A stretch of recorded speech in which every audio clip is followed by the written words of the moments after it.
Because I've been working my butt off endlessly on my new Helluva-Boss fan episode, Don't Get Your Tail in a Tizzy, I thought it would be really fun to start doing a lore video on Taziri. I know you guys all follow my content because of Remy and Blitz, which I can't thank you all enough for! So again, I know you guys absolutely love Remy, but Taziri is personally my favorite helluva-boss OC I've ever created. Is she a Sona? No, she is not my Sona. Taziri is a comfort Sona, however. While no, this doesn't mean that she's me, it just means that I find a lot of comfort in Taziri, and I find joy in her aesthetic.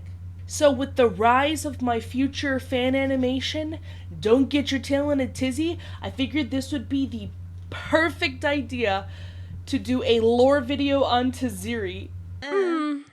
Thought you could hide the fact you said you were going to destroy my things, Real clever. Ha! Kidding, Cupcake is so fucking busted. No! That's not what I meant! I just...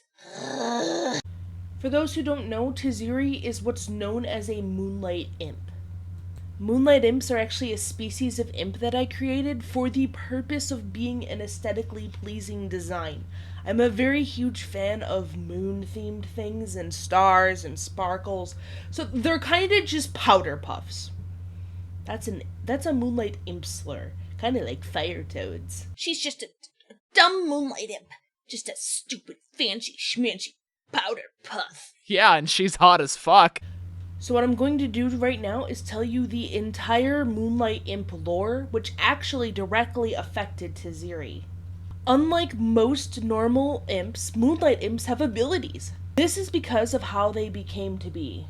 Moonlight imps can affect gravity around them to float themselves and others. Fun fact about Taziri, Taziri can actually hop like a bunny, but she uses her floating powers as she hops to make her look like she's hopping around on the moon sometimes. Because she hops like a bunny, this is also why Blitz teases her with the nickname Honey Bun. I'll just call you Honey Bun since you hop like a rabbit. Did you know that Moonlight imps can also heal wounds? However, at a cost. The bigger the wound or damage to heal, the more weak they will be, and they'll need to recharge under the full moon of the Sloth Ring, which only happens once a month. So if a Moonlight imp ain't careful, they could risk falling ill from being too weak. Why is that? It is because Moonlight imps have a bright blue tint of blood instead of the normal black blood that imps and Hellborns have.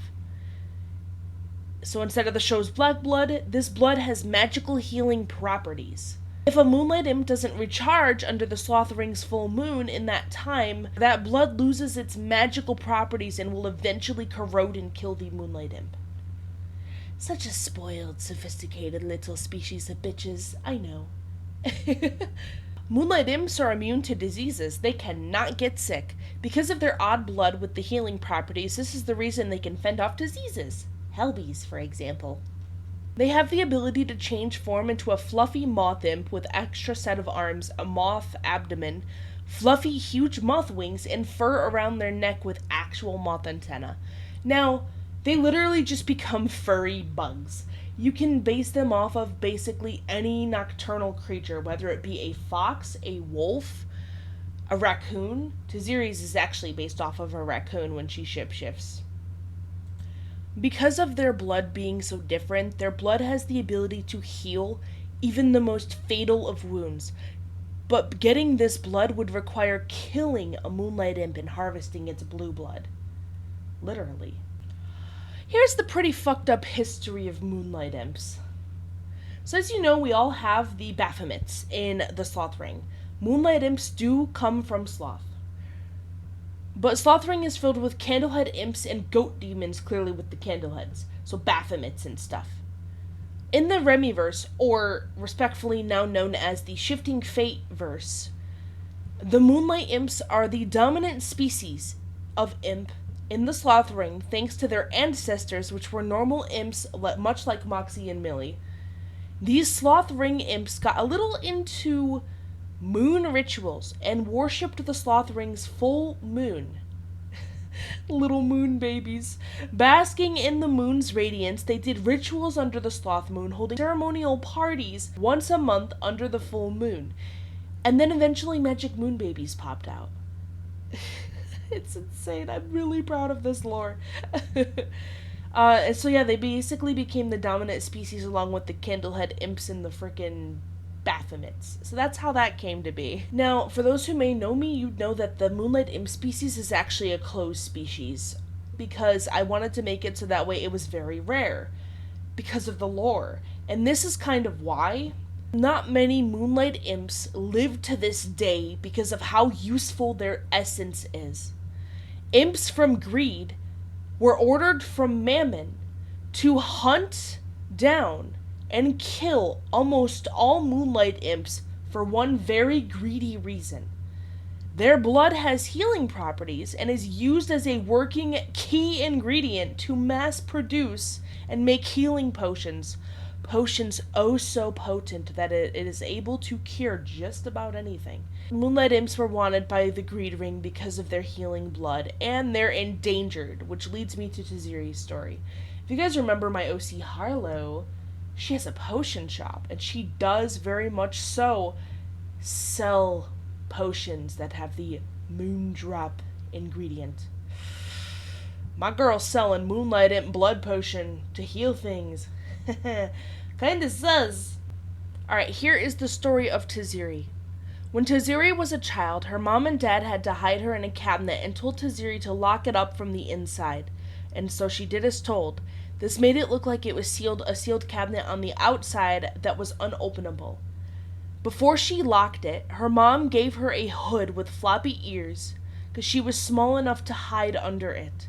And just in time, because greed imps took them away and ransacked their house, leaving Tiziri with nothing but a shawl with the bunny hood to remember her mom and dad by. Basically, Tiziri's parents and all the other Moonlight imps from her childhood were harvested for their blood to make what Remy's friend Harlow sells in the Lust Ring, healing potions.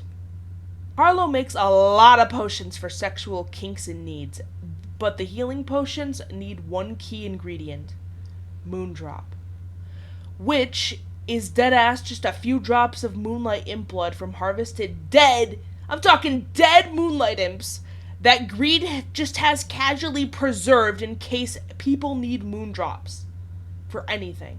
And yeah, Taziri's parents were actually taken away and killed when she was a baby. Her mama hid her in the cabinet, and yeah, it's pretty fucked.